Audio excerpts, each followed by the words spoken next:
you like intimacy. We all do. But here's the real question. What kind of intimate activities are Americans actually into? Hi, a board-certified urologist with 5 years of experience helping men protect their health, improve performance, and feel confident in their intimate lives. And today, I'm breaking down the top 10 intimate activities Americans are into, based on one of the largest nationally representative studies ever done on this subject. Now, before we get started, let me ask you, where are you watching from? Drop it in the comments. I love seeing this community come together from all over the world. And while you're there, don't forget to like this video, subscribe, and hit that bell icon, because we've got a lot more frank, honest, and supportive men's health content coming your way. And trust me, number 9 and number 10 on this list are going to shock you. Let's dive in. Here's something I want you to remember right up front. There's no single normal way to express your intimate life. Too often, men come into my office worried, is it normal that I like this? Is it strange that my partner asked for that? Am I the only one who does this? And the truth is, intimate expression is as diverse as fingerprints. What feels exciting, meaningful, or pleasurable to you may be different from your neighbor, your coworker, or your brother-in-law. And that's okay. This study shows us one big takeaway. You are not as unusual as you might think.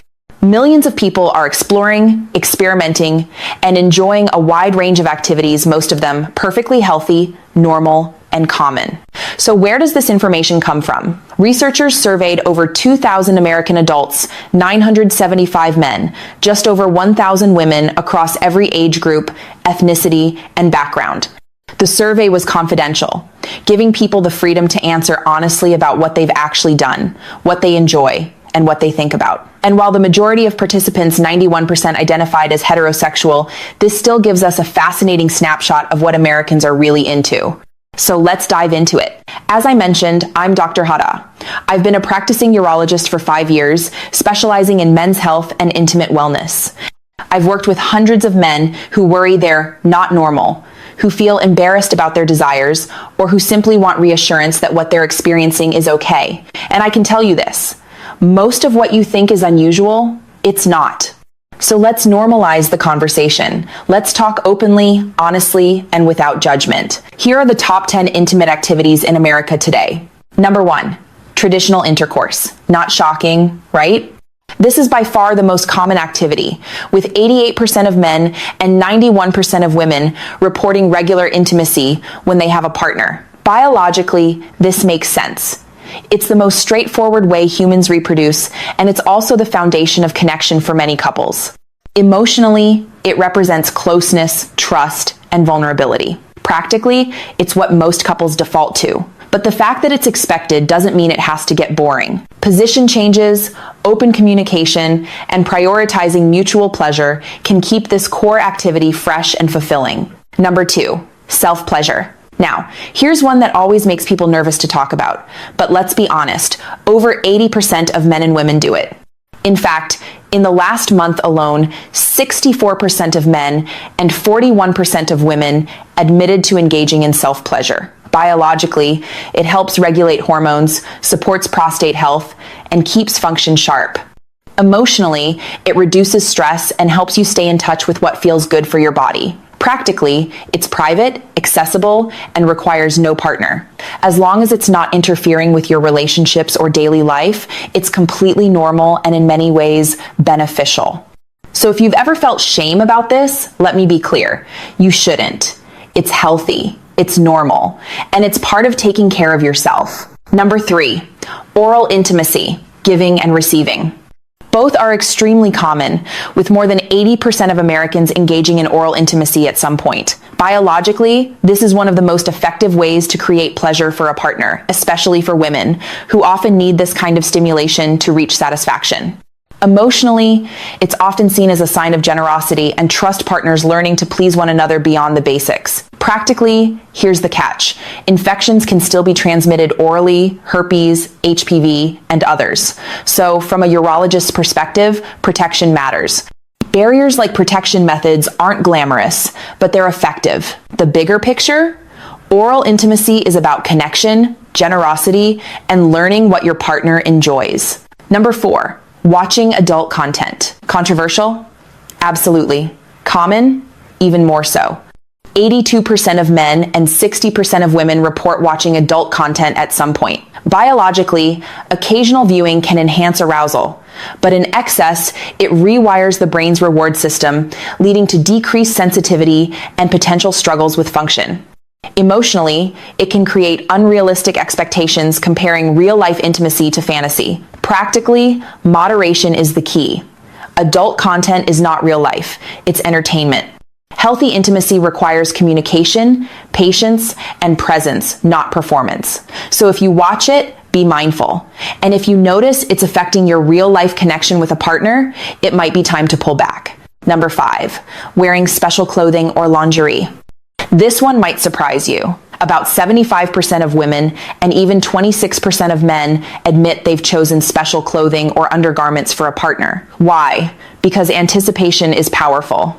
Biologically, when you see your partner making an effort, your brain releases dopamine, the reward chemical. Emotionally, it's about saying, you're worth the effort. Practically, it's such a simple way to inject novelty and excitement into long-term relationships. So if you've never tried this, or if it's been a while, consider it. The effort doesn't have to be elaborate. Sometimes just a little intentionality goes a long way. Number 6, sending intimate photos or messages. This is where things get risky. 65% of men and 54% of women admit to sending or receiving intimate or suggestive photos. Biologically, it taps into the excitement of anticipation, the thrill of visual stimulation, even when you're apart. Emotionally, it can feel thrilling, secretive, and deeply intimate. Practically, it's risky. Phones get hacked, relationships end, and images can resurface years later. If you engage in this, protect yourself. Avoid showing your face. Only share with someone you deeply trust. And remember, you lose control once you hit send. This isn't about being paranoid, it's about being smart. Number 7, reading erotic stories. More than 57% of Americans have done this, with women leaning more toward literature while men tend to prefer visual content. Biologically, arousal isn't just visual, it's mental. The brain is the most powerful part of intimate arousal. Emotionally, it allows for safe exploration of fantasies without real-world risk. Practically, this can be a great couples activity. Reading together, sharing what excites you, and using that as a springboard for real intimacy. So if you've never tried this, it might be worth exploring.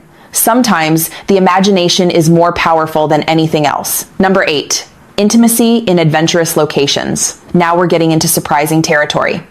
About 43% of people admit to having intimate moments in an adventurous or semi-public place at least once. Biologically, the adrenaline rush heightens arousal. Your body doesn't distinguish between excitement from danger and excitement from desire. Both release the same chemicals. Emotionally, it's the thrill of the forbidden, the spontaneity, the breaking of routine. Practically, it's risky. Being caught can have legal consequences in most places, so if you're curious, weigh the risk carefully. I'm not here to judge, but I am here to remind you to be smart. Number 9, anal intimacy. Yes, this one is far more common than most people think. 43% of men and 30% of women report engaging in this activity at some point. Biologically, the area is full of nerve endings. For men, it can stimulate the prostate. For women, it's close to other sensitive areas. Emotionally, it can carry stigma, but for many, it's an expression of trust and exploration. Practically, it requires preparation, plenty of lubrication, a slow pace, and absolute communication to avoid injury or discomfort. If this is something you're curious about, educate yourself first. Talk to your partner, take your time, and prioritize comfort and safety above all else. Number 10, playful impact spanking. Here's the shocker. About 30% of Americans admit to playful impact or spanking during intimate moments. Biologically, mild sensation and pleasure both activate similar brain pathways, releasing endorphins that heighten arousal. Emotionally, it can be playful, adventurous, or deeply intimate depending on the couple. Practically, it's safe as long as it's consensual. Agree on boundaries, use safe words, and respect each other's comfort levels. This isn't about pain, it's about trust, exploration, and adding variety to your intimate life. Number 1, talk openly with your partner. Curiosity and communication build trust. Ask what excites them. Share what excites you. Number 2, prioritize safety. Whether it's protection from infections, digital caution, or physical preparation, respect your health. Number 3, explore slowly. Novelty can be exciting, but it's most rewarding when approached with patience and care. You don't have to try everything on this list. In fact, most couples